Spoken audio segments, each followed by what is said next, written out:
Olá pessoal, tudo bem? A gente vai seguir então o nosso estudo sobre artigo acadêmico, tratando sobre a sessão de discussão de dados. Nessa sessão, a gente, retomando um pouquinho, né, a gente já discutiu todo o nosso referencial, né, a gente fez aquela revisão de literatura, a gente apresentou a nossa metodologia. Então a gente já tem um caminho trilhado no nosso artigo e a gente fez então o levantamento de dados, fez a pesquisa em si, né? Se apresentou o campo da pesquisa, fez a pesquisa utilizando aqueles instrumentos que a gente apresentou lá na metodologia. E agora chegou o momento da gente discutir os dados que a gente levantou. Aí no texto com o qual a gente está trabalhando, das professoras Graciela Rendes e Mota Roth, a gente tem alguns tópicos que devem ser discutidos ou que podem ser discutidos nessa sessão de análise dos dados, de discussão dos dados. Então, elas situam ou elas organizam essa sessão em 8 movimentos distintos. A gente vai falar um pouquinho sobre esses 8 movimentos distintos. Claro que esses 8 movimentos são um apanhado geral do que usualmente se costuma apresentar numa sessão de análise de dados. Não quer dizer que todos esses movimentos tenham necessariamente que estar presentes, ou que eles se apresentem exatamente nesta ordem, ou que nós precisemos ordenar as informações de uma determinada maneira específica e que não possamos utilizar de criatividade, que não possamos utilizar de livre iniciativa, que não possamos pensar fora da caixa, né? Então, esses critérios, esses movimentos sugeridos numa sessão de análise de dados são exatamente isso, uma sugestão para a gente se organizar, até porque para quem está começando o seu processo de escrita científica, é importante a gente ter algo no que se apoiar, né? Então, repito, é um apoio, é uma sugestão, e no momento que a gente já tem um domínio desses movimentos, a gente tem liberdade para reordená-los, para eliminar algum deles, para incluir alguma informação que a gente acha relevante, enfim, né? Então, o primeiro movimento, segundo as professoras, é a recapitulação de informação metodológica. Então, a gente vai fazer. A gente apresentou a nossa metodologia de trabalho e a gente vai fazer uma retomada disso, né? Então, como nós vimos na sessão anterior, né, a gente vai fazer esse gancho puxando aquelas informações e demonstrando. Então, eu utilizei tal ferramenta e a partir disso eu consegui levantar tais dados. E aí a gente começa então justamente o segundo movimento, que é a declaração dos resultados. Nessa proposta das autoras, a gente nesse segundo movimento vai apresentar os dados concretos que nós conseguimos levantar. Então, podem ser dados estatísticos, por exemplo, dependendo do tipo de pesquisa que a gente está fazendo, ou podem ser extratos, por exemplo, de entrevistas. Digamos que fizemos entrevistas com vários alunos na escola, né, para acolher determinada opinião. Ótimo. Então a gente vai apresentar esses dados, né, os dados concretos que a gente levantou, vai começar a desenvolver essa apresentação, essa declaração de resultados. O terceiro movimento é a explicação do final esperado ou inesperado. Ou seja, quando a gente faz a pesquisa, a gente já tem alguma expectativa com relação a isso, porque a gente já vem trabalhando, claro, dentro dessa área.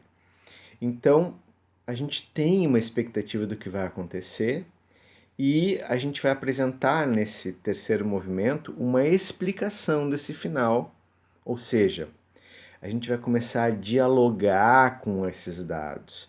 No primeiro momento a gente apresenta os dados e logo a gente vai começar a dialogar com esses dados. Então, como a gente pode perceber, tivemos 10 estudantes que comentaram que a questão da gramática na sala de aula não deveria ser vista dessa maneira, portanto, e a gente começa a discutir em cima desses dados, começa a fazer um debate em cima desses dados, né? A nossa explicação. Como eu falei, vejam, são dois movimentos distintos, mas que quando a gente tem já autonomia na escrita, quando a gente já domina, a gente pode muito bem fazer isso concomitantemente. A gente vai apresentando os dados e discutindo, né? Se a gente já tem domínio disso, por que não?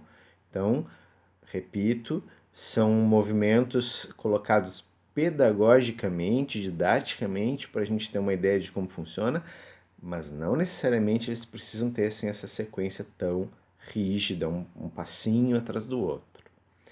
Depois, o movimento 4 é a avaliação da descoberta, e aí a gente vai discutir o quão importante é essa descoberta no escopo da nossa pesquisa, esses dados, né, esses resultados que a gente encontrou, quão importante para a nossa pesquisa, é relevante de fato, é interessante, isso acrescentou alguma coisa no nosso entendimento sobre esse campo de pesquisa, então a gente vai tratar dessa avaliação das descobertas.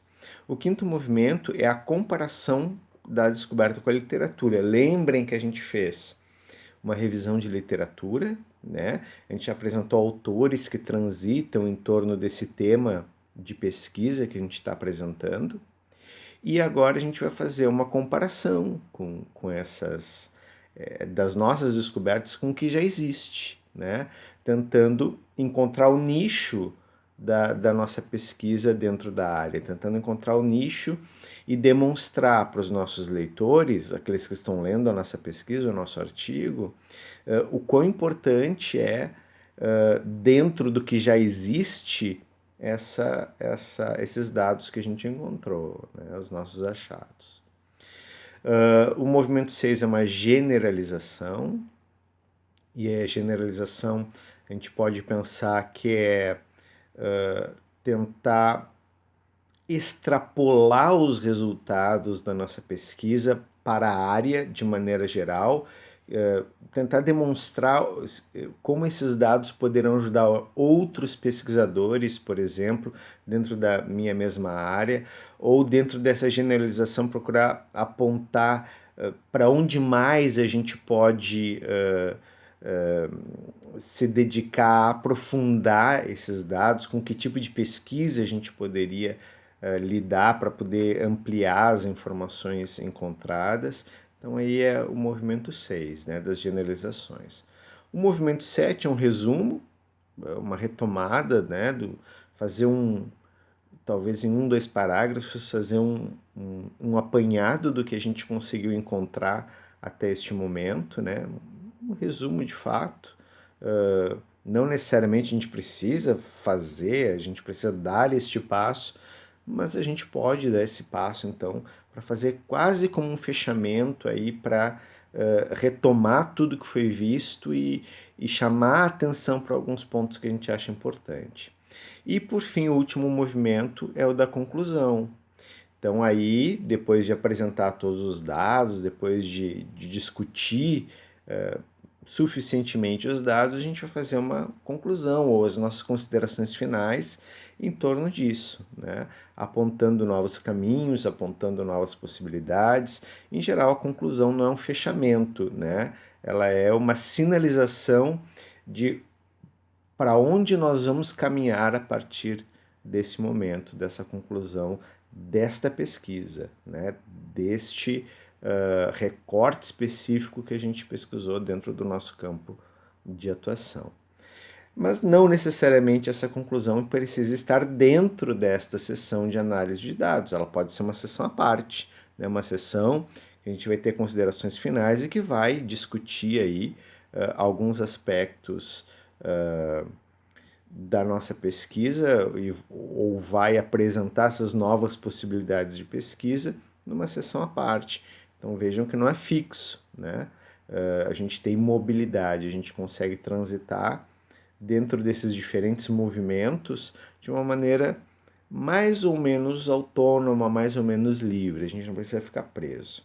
Então, repito, para finalizar, esses passos, esses movimentos são uma sugestão, são uma ideia que ajuda especialmente quem está iniciando na escrita e que com o tempo a gente vai se libertando, vai dominando e vai conseguindo ser mais criativo, vai conseguindo criar, claro, dentro das restrições que nos impõe a academia, que nos impõe a ciência, né, para realmente ser um artigo científico, né, mas a gente consegue ter alguma liberdade aí na nossa escrita. Combinado? Então, ok, era isso que eu queria conversar com vocês, chamar atenção para esses pontos aí no artigo que vocês têm. Desejo a todos um bom estudo e um bom trabalho ao longo dessa unidade. Um abração.